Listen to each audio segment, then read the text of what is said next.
Redesigning Amazon last week was a bit of a doozy, so we're going to take the easy way out this week and do a relatively simple redesign of a pretty popular interface. And perhaps unexpectedly, that is the Mirriam Webster Online Dictionary. Now, I'm sure many of you have used this before in the past. I was recently using it, and I just kind of realized that browsing the single definition experience kind of made me a little uncertain of where to look. As you can see from the reference image here, when I search for the word puppy, it's clear that I've searched for the word puppy, but then where's the definition? There's explicit text that says definition of puppy that kind of captures my attention after I've been wandering for a little while and pulls me to the right place, but it's really unnecessary, right? Oftentimes labels like this, explicit text labels, are used as a mechanism to move users' attention explicitly as opposed to just implicitly through the way that the information is organized on the page. There's a lot of things pulling for your attention. The sidebar is very colorful. The header's got lots of different colors. The logo is huge. So I'm going to take a stab at this and I'm going to make it much more usable. So as always, we have our style guide here. I've taken some of the colors from Mirriam Webster. I've still got the accent red. We might use it for like a danger state or something.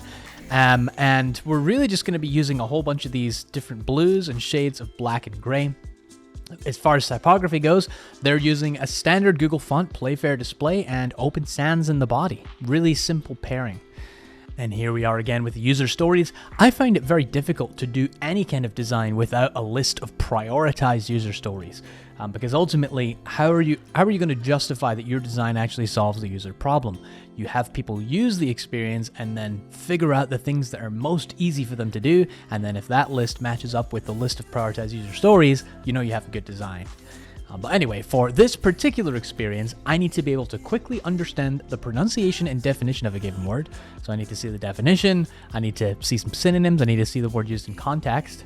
But I also want to search for some other words that I'd like to learn about and potentially swap back and forth between the dictionary and the thesaurus at any given moment. And also want to see other similar words if I want to continue browsing down that vein. So we're going to take a stab at it and see what we come back with. Who would have known I'd be redesigning a dictionary in 2022, but here we go.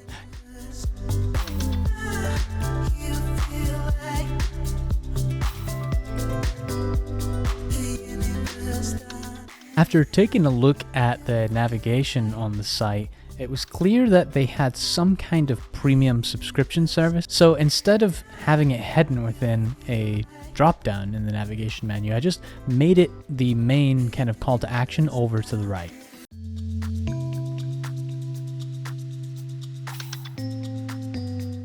It's worth noting that if I had my way completely, I would remove the sidebar altogether. Generally, when you're trying to get someone's attention in two different places simultaneously, you lose attention overall and it becomes more confusing.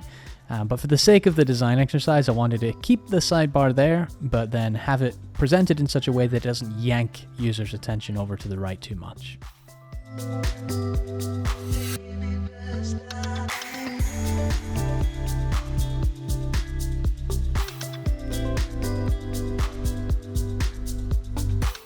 I considered using a drop down here to switch between the dictionary and the thesaurus, but that would require the user to click twice, once to expand the drop down and once to switch between dictionary and thesaurus. So including this little toggler control right above the search made it so that one click users could switch between experiences.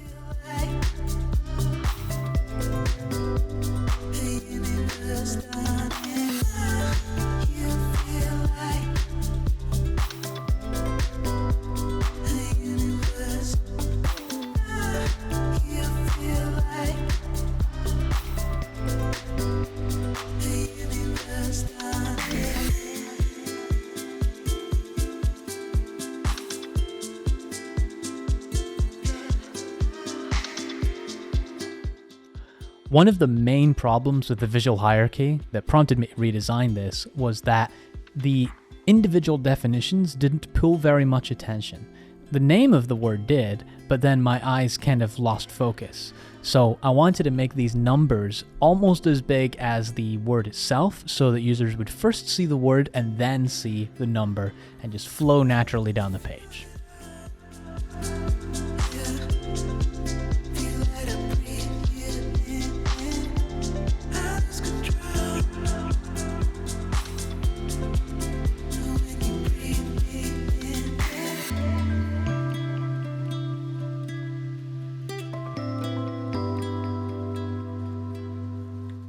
I felt that it was necessary to add that most common badge there because non-native speakers sometimes just want to get straight to the point. If they need to understand the definition of a word, they don't want to see 5 alternate definitions, they just want to know generally what this person's trying to say.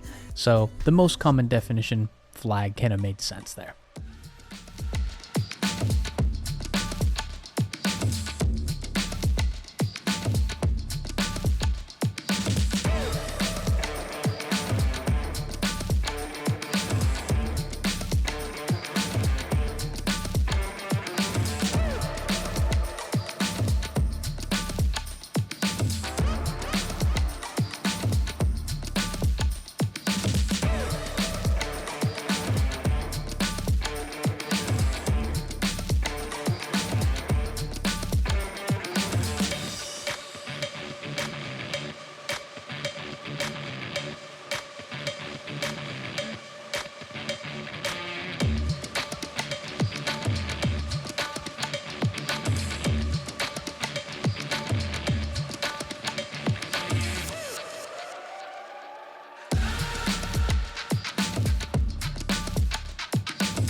One of my main sticking points with the original design was that the sidebar had a lot of color and just really pulled a lot of visual attention away from the definition, which is the main use case of the flow.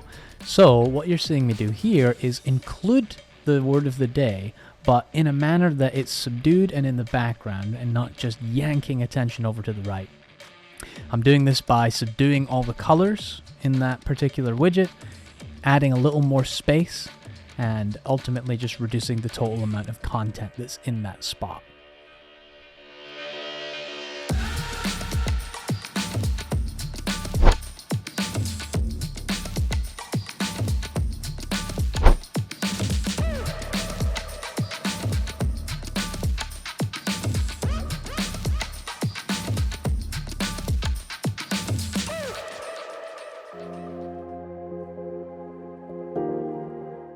And finally, I'm going back to the header to add a more colorful call to action that will pull users' attention. It's generally best practice that you only have one of these in any navigation, but if you have one, users are much more likely to click on it.